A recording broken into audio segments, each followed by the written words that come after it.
ici c'est Pierre-Emmanuel, bienvenue avec moi dans cette vidéo et pour quelques minutes je veux partager avec vous 7 points et je voudrais vous montrer au travers de ce message comment être performant, comment entrer et comment réussir dans votre appel. Et ce message c'est 7 choses auxquelles vous devez dire oui pour entrer dans votre appel. 7 choses auxquelles vous devez donner un oui inconditionnel pour entrer dans votre appel. La première de ces choses, c'est la volonté de Dieu. Pour pouvoir entrer dans votre appel, pour pouvoir réussir votre vie, parce que réussir votre vie, c'est réussir l'appel que Dieu a pour vous, vous devez dire oui à la volonté de Dieu. C'est-à-dire que vous devez apprendre à servir Dieu, à aimer Dieu et à dire oui à sa volonté. C'est-à-dire que, vous savez, une des dernières luttes qu'a eu Jésus avant d'aller à la croix, ça a été « Seigneur, que ta volonté se fasse et non la mienne ». Il a d'abord prié en disant « Seigneur, s'il y a un autre moyen », parce que là, ce que Dieu lui demandait à ce moment-là, il n'y a qu'à Jésus que Dieu demandera ça, donc n'ayez de crainte. Mais c'était vraiment quelque chose de terriblement difficile. Et Jésus a prié, il a dit une première fois « Seigneur, s'il est possible d'atteindre cet objectif d'une autre manière, alors, mais si ce n'est pas possible, que ta volonté soit faite ». Puis la Bible dit, il est revenu une deuxième fois en priant, il a dit « Seigneur, non pas ma volonté, mais ta volonté ». Donc il a commencé à comprendre qu'il n'y avait pas d'autre issue. Et finalement, il a prié en disant « Mais Seigneur, que ta volonté soit faite ». Donc, ce qu'on voit dans la vie de Jésus, c'est que la volonté de Dieu, accomplir la volonté de Dieu, c'était quelque chose de plus important que sa propre vie. Jésus a préféré perdre sa propre vie plutôt que ne pas faire la volonté de son Père. Donc ça veut dire que la volonté de Dieu était quelque chose de suprême pour Jésus. Accomplir la volonté de Dieu, ce que la volonté du Père était quelque chose pour Jésus qui n'avait aucun rival dans sa vie. Donc il y avait un oui. Jésus avait donné un oui par avance à la volonté de Dieu. En réalité, lorsqu'on prend notre baptême, le sens profond du baptême, ça veut dire que non seulement on a renoncé à une vie sans Dieu, mais le baptême, ça veut dire que je signe d'abord un oui inconditionnel à la volonté de Dieu pour moi. C'est exactement comme dans le mariage. Tu dis un oui à tout ce qui va arriver dans la suite et ensuite tu vas assumer tout ce qui va arriver dans le mariage, avec le mariage. Tu vas te battre pour ton mariage et tu vas réussir ton mariage parce qu'il est basé sur un tel engagement. Mais c'est la même chose. Dans le baptême, tu as dit oui à la volonté de Dieu et c'est important que tu restes mort à tout ce qui n'est pas la volonté de Dieu et que la volonté de Dieu soit quelque chose de suprême pour toi. La deuxième chose à laquelle il faut dire oui, c'est à ton appel. Chaque enfant de Dieu a un appel. Chaque chrétien a un appel. Le sens profond de notre vie, la bénédiction que nous allons être et apporter à d'autres est contenue dans notre appel. Si nous faillissons à accomplir notre appel, nous ratons notre vie. Peut-être nous avons Dieu et le salut à l'intérieur de nous, mais notre vie est comme inutile, notre vie est comme gâchée, notre vie est comme perdue. Mais à l'inverse, Jésus a dit, si le grain de blé tombe en terre et meurt, alors il va porter beaucoup de fruits. Donc ça, c'est l'image de notre appel. Ça veut dire en donnant notre vie pour notre appel, en nous battant pour notre appel, en ayant un grand oui pour notre appel, en poursuivant notre appel, en accomplissant notre appel, mais nous allons apporter quelque chose d'extraordinaire dans le monde et qui sera une grande bénédiction pour nous aussi. Comme Dieu a dit à Abraham, je te bénirai et je ferai de toi une bénédiction. Et en toi seront bénies toutes les familles de la terre. Mais c'est la même chose. Tu n'es pas le but de ta vie. C'est d'autres qui sont le but de ta vie. Dieu nous envoie dans le monde pour que nous soyons une bénédiction pour d'autres, pour investir dans d'autres, pour porter du fruit pour d'autres. Regardez quand même dans la nature, le manguier ne mange pas de mangue. Le poirier n'a que faire de poires. Le poirier n'a pas besoin des poires. À la limite, il aurait besoin juste des graines qui sont dans le fruit pour se reproduire. Mais le fruit ne lui sert à rien. Mais Dieu a fait l'arbre pour que son fruit soit agréable pour nous ou pour certains animaux qui le mangent. Donc tout dans la création, tout ce qui existe est destiné à servir une autre partie. Et il y a tout l'écosystème qui est là. Et nous, en tant qu'hommes aussi, on est là pour servir notre prochain, pour aimer Dieu et servir notre prochain. Donc le sens de ta vie est dans ton appel au service de Dieu et au service de ton prochain. Et c'est quelque chose qui doit devenir suprême dans ta vie, quelque chose à laquelle tu dois donner un oui inconditionnel et qui doit être plus grand que toi. La troisième oui que tu dois donner, c'est au Saint-Esprit. Tu dois accepter de connaître de marcher et de suivre la personne, la direction du Saint-Esprit. Tu dois apprendre à vivre uni avec le Saint-Esprit. La Bible dit dans 1 Corinthiens 6, 17, « Celui qui s'attache au Seigneur devient un seul et même esprit avec lui. » Dieu n'a pas eu peur d'engager sa vie, que Jésus engage même sa vie jusqu'à se donner à la croix. Pourquoi ? Pour qu'il puisse remonter au ciel et envoyer le Saint-Esprit sur ses disciples. La venue du Saint-Esprit, c'est la conséquence de l'œuvre de la croix. Si tu ne vis pas la vie du Saint-Esprit, mais la croix ne sert à rien. Jésus a échangé notre vie sur la croix pour qu'on puisse vivre la vie du Saint-Esprit. Jésus a capturé la vie de péché, la vie mauvaise qui était en nous. Il l'a piégée dans la croix pour la remplacer maintenant par la vie du Saint-Esprit. Donc le but, un des buts majeurs de la croix, c'est que le Saint-Esprit puisse venir vivre en nous. Donc tu ne fais pas honneur à la croix, ni à l'Évangile, ni à ton nom de chrétien, si tu n'as pas un oui inconditionnel à la venue, à la personne, à la plénitude, à l'onction et à la direction du Saint-Esprit. Donc, apprends à donner un grand oui au Saint-Esprit. Quand Jésus s'est fait baptiser, il est sorti de l'eau, le Saint-Esprit est venu pour le conduire à partir de là. Et jusqu'à la fin de ses jours, Jésus lui-même, le Fils de Dieu, a donné un grand oui au Saint-Esprit.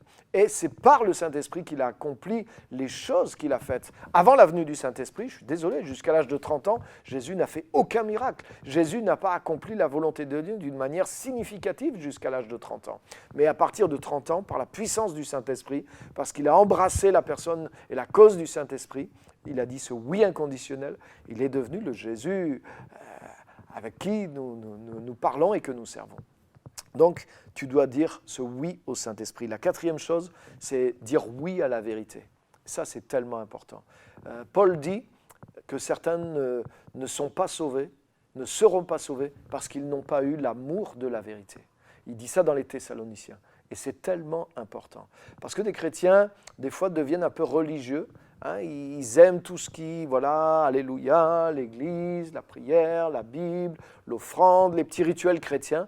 Mais dans le reste de leur vie, des fois, ils sont loin de la vérité. Ils sont capables de mentir ou de faire des demi-mensonges ou de rejeter telle chose malgré qu'elle soit vraie, etc., etc. Mais je voudrais te montrer que l'amour de la vérité ne concerne pas uniquement la Bible ou des rituels chrétiens. C'est quelque chose de général. Si quelqu'un te dit la vérité, même si la personne n'est pas chrétienne, la vérité, c'est la vérité. Si tu t'appuies sur le mensonge pour telle ou telle chose, mais le père du mensonge, c'est le diable. Donc à chaque fois que tu vas vers le mensonge, tu vas dans le camp du diable. À chaque fois que tu vas dans le camp de la vérité, tu vas vers Dieu, parce que Dieu est la vérité. L'apôtre Jean dit « Je me réjouis de voir de tes enfants qui marchent dans la vérité ». Donc il ne parle pas simplement de « Ah, ils prient » ou ils lisent la Bible. Ils marchent dans la vérité. Ça veut dire leur vie est en accord avec la vérité. La vérité a un pouvoir. Les vertus divines ont un pouvoir. Et la vérité doit être quelque chose de suprême dans notre vie. Jésus a préféré mourir que de mentir. Quand on lui a dit « Mais tu es vraiment le roi des Juifs ?» Jésus l'a pas nié. Quand on lui a dit « Mais tu prétends être le Messie ?»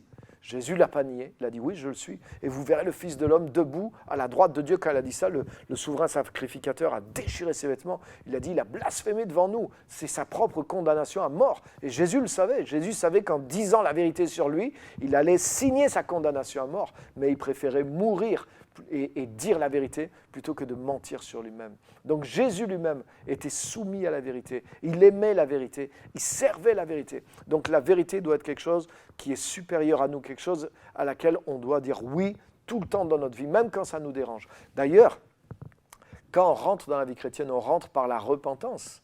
Et la repentance, c'est quoi? Mais la conviction de péché, ça veut dire reconnaître la vérité sur soi. La vérité que je ne voulais pas voir sur moi-même, quand Dieu me la montre, je dois l'accepter. Donc l'entrée dans la vie chrétienne et dans le royaume de Dieu commence par aimer la vérité. Mais je voudrais te dire qu'elle continue de la même façon. Aime la vérité, préfère la vérité à n'importe quel avantage. Si c'est la vérité, soumets-toi à la vérité. Et tu verras que la vérité, c'est Dieu, c'est Jésus lui-même, il a dit qu'il était la vérité. Et à chaque fois que tu vas accepter et te soumettre à la vérité, tu vas amener quelque chose de plus de Dieu dans ta vie, même si c'est douloureux. Donc, la cinquième chose, c'est une vie d'humilité. Une des choses que tu dois dire oui, c'est une vie d'humilité. C'est-à-dire que tu seras toujours un apprenti. Moi, comme je le dis toujours, j'ai un A dans mon dos. Comme ceux qui conduisent, ils ont un A sur leur voiture.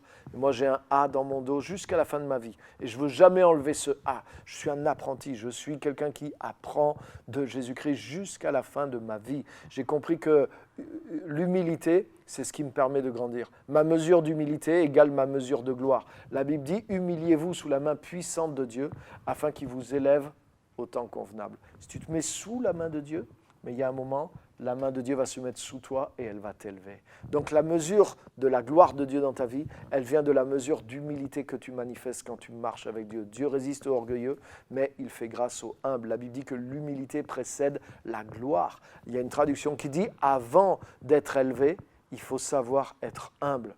Quelle sagesse dans la parole de Dieu. Donc si tu recherches l'humilité, si tu choisis les places d'humilité, si tu as une attitude d'humilité et que tu apprends par rapport à Dieu, tu seras élevé. Comme je dis, pour boire à une source, tu es obligé de te mettre en dessous de la source. Si tu te mets au-dessus de la source, tu ne peux pas boire. Donc c'est ton choix. Soit tu veux rester et mourir de soif, soit tu veux t'abaisser devant la source. Et si tu te mets en dessous d'elle, tu pourras boire. Si tu ne mets pas tes mains sous la source, tu ne peux pas boire l'eau. L'eau coule du haut vers le bas. Et c'est la même chose. Dieu est une source. Le Saint-Esprit est une source qui coule du haut vers le bas. Mais tu dois t'abaisser par rapport à lui pour pouvoir recevoir. C'est l'humilité. La sixième chose à laquelle tu dois dire oui, c'est au changement. Parce que quand tu marches avec Dieu, tu dois accepter le changement. Et même tu devrais anticiper toi-même et planifier les changements par rapport au plan de Dieu pour toi.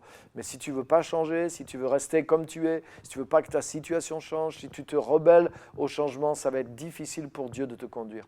Donc tu dois accepter le changement à l'intérieur de toi, mais aussi au travers des circonstances de ta vie. Et la dernière chose, c'est que tu dois dire oui à travailler dur pour atteindre tes buts.